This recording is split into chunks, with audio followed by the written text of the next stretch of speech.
Like so what's the deal now? What exactly is going on with Loaf and Honey right now?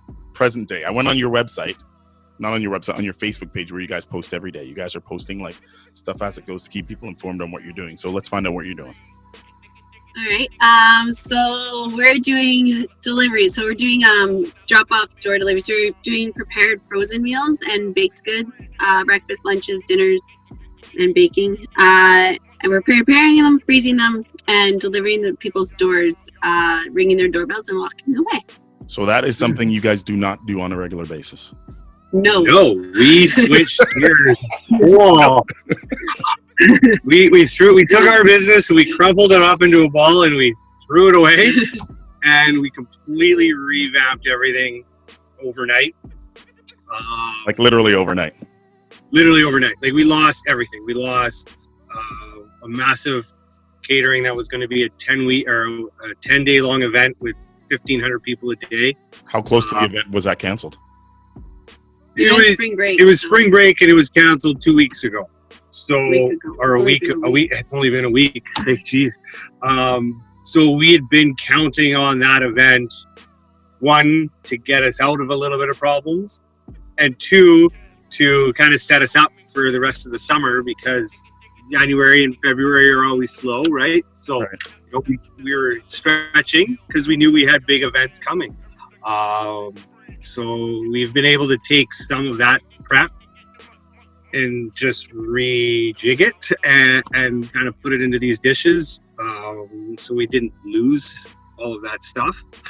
And then just switching. Like we're not, we don't do meal preps. We do more dinners, so we had to redo systems and preps and all. So we're playing on the fly here. What was that conversation like? When you obviously you count on certain things to bring in some income, you know what I mean? You guys got bills, and now obviously the way that you've done business, which is unprecedented for everybody, all of a sudden is out the window. All the things that you were counting on to bring in business, plus probably a lot of suppliers and stuff that you would get stuff, just everything's out the window business wise. It's just completely screwed. What was the conversation like on how we're going to function now, period? It was pretty much, what the hell? What are we gonna do? It was. We have to do this to survive, or we're done. So it's kind of like we just bounce ideas around. Like, hey, what can we do? And we're both like, food delivery. People are gonna be stuck at home. They need fresh, healthy options, and that's something we can do. We didn't realize how much computer work was gonna be involved with it. Tons. That's taking some fun out of it. And it's like we're really trying to limit contact. So what would be normally a 5 to 6 person team is just the two of us. Right. So we're doing long hours and then going home and doing computer stuff at 2 or 3 in the morning. So brains aren't functioning at the best of the time after that long of a day. Everyone trying to go blurry eyes while you want to sleep and figure out all that stuff. So we're getting there. And the kids are home now too, right? Yeah, their kids are both like, yeah. So they're bouncing, like they're both from other parents, so they're good with they're bouncing around to my parents' farm and back into the city, and they're stepping up. They're doing chores at home. They're doing laundry. They're doing stuff like that. So they're old enough. What's that? Cooking supper. They're cooking supper? Yeah. That's all right. Oh, that's good. That's good, right? Unlike my kids loafing around. The pun, loafing around. Okay, let's talk about the services. What are you drinking there right now? What do you got there? I'm drinking a Low Life Barrel Aged Kiss Kiss. You know, I love the fact that we can actually still talk via video, but it's just not the same, you know? No. Our routine is you show up with a case of beer, Rachel brings food, and we talk for 3 or 4 hours, right? Yeah. I was trying to ship you some, but it didn't work out today. So. It's great, but it's just not. It's not the same. It's not the same when you're sitting beside each other, right? I know. Let's talk about the services that you guys are providing now. So let's talk about the kind of catering that you guys do now. So it is, we have 3 different breakfast items, a couple different lunches, some salads, soups, and frozen entrees, as well as some fresh baking. All the breakfast items, soups, entrees, and lunches are made and frozen. They come with heating instructions so that you can just take them out of the freezer, reheat them. So they're coming in different sizes, all the way from individual packaging for those seniors that are stuck at home that just need small portions, all the way up to family packs for 5. So for the parents that are stuck at home with their children and just need something to help ease that.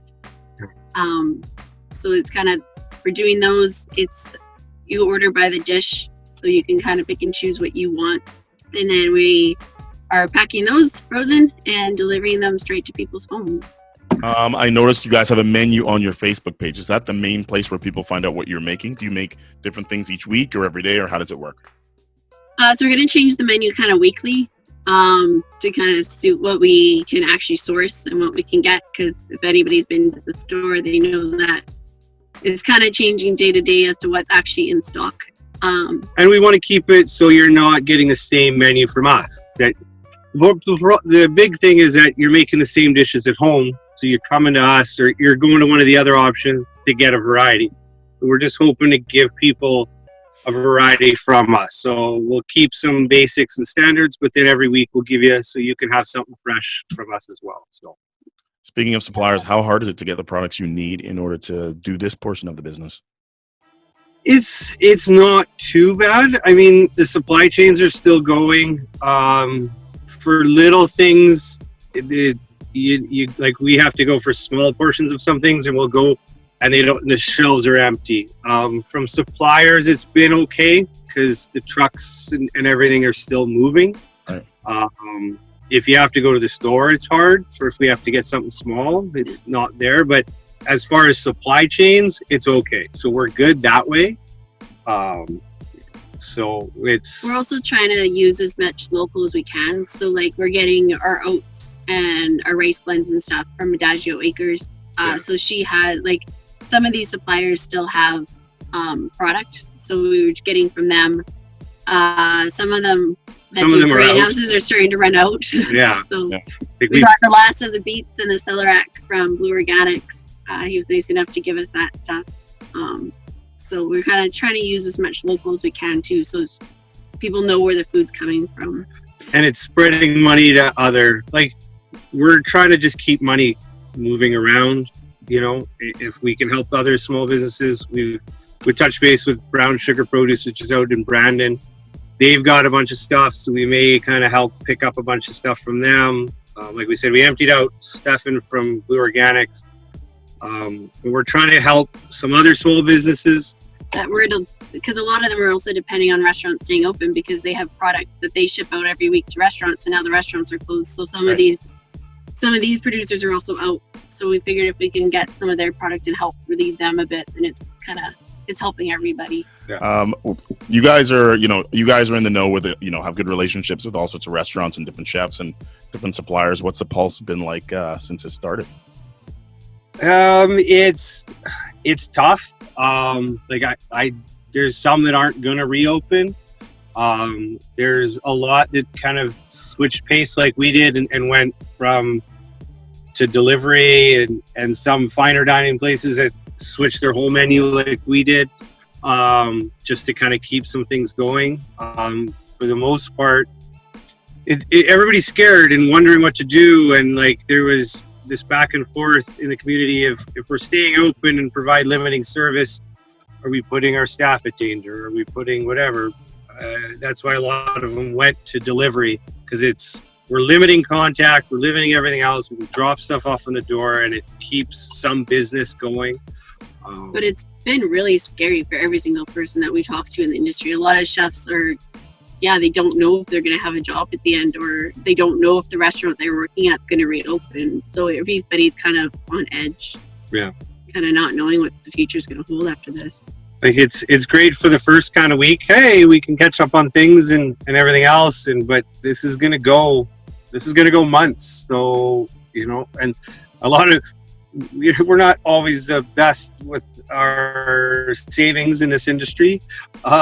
So there's a lot of people that are in a tight jam, and like it's people, and then people are worried. They're sitting on the internet at home. They got a lot of free time, and they're deep diving, and they're finding all this information, and they're getting scared, and they're getting, they're hearing things, and they're reading this, and you don't know what you're reading is actual facts, and so like people are getting scared. It's a scary time. How do people get a hold of you guys to order the food? First of all, how do they find the menu, the new weekly menu, and how do they order? So the menus are posted on both our Instagram and our Facebook feed. It's also on our website, loafandhoney.com, under delivery menu. It's posted there. If they can order via email is the best for us. We have a new email account for it. It's loafandhoneycatering@gmail.com. They can place their order there. We'll get back to them with a confirmation and a total, and then all the transfers come in via e-transfer. Make sure they send their address, the delivery address, to us. That can be a hard thing. Yeah, it's kind of important. And then there's money. We got money. I don't know where the money came from. And like we're dropping off to, like, there's some people that are self-quarantined. There was a couple who just had a baby like a week ago, so we're dropping off, and there's people that are helping out friends that are in a tight spot, and there's people that just don't want to cook. So like we're trying to make it, we tried to have the price points where it's accessible to everybody. We know everybody's going to be tight on money soon, so we're trying to keep it where people can get good, healthy food at a good price. So. Okay, I got two things. One's a question and one is a statement. One is, how is the delivery portion going for you guys? Like all of a sudden now you're delivering, the two of you. You guys are together so much. You're making food and you're delivering together, and you're smiling. Weird. We're laughing. And two, I'm loving that new haircut you got, bro. Like, it looks tight. You look good. Hey, I know, eh? Yeah. We had a bromance. Gotta keep it clean now. We got to keep it clean now. You finally came on board. It's great. I know, right? Delivery is interesting. We are again trying to Google map things at 2 or 3 in the morning, 4 in the morning. So that's obviously the most efficient way to do things. So there was a lot of loop-de-loops yesterday and backtracking that kind of probably added an hour generously. In the grand scheme of things, an hour, it's not so bad, right? When you're on an 18-hour day, I'd rather sleep for that hour. We're figuring it out. We were splitting it up, and we're going, and it's getting there. We'll figure it out. We'll streamline it as we go. It's a learning curve for us. Like, we're getting to know the city a lot better than we ever have. Yeah. And we're doing surrounding communities too, and we're also just so we're trying to get out to the people that aren't in the city as well, that aren't too far out. Yeah. So we're getting to see some small little towns and different things. And we had somebody from Enola meet us on the perimeter. We had somebody from Lorette meet us. So we're working it. That's awesome. At least you're gonna know Manitoba really well by the time you're done. Yeah. That we awesome. Well, we're not going to go too far out of Winnipeg. Whatever. At least you know Winnipeg really well. Yeah. All right. Thanks for chatting tonight, you guys. Okay. Thank you. Thank you. Keep safe.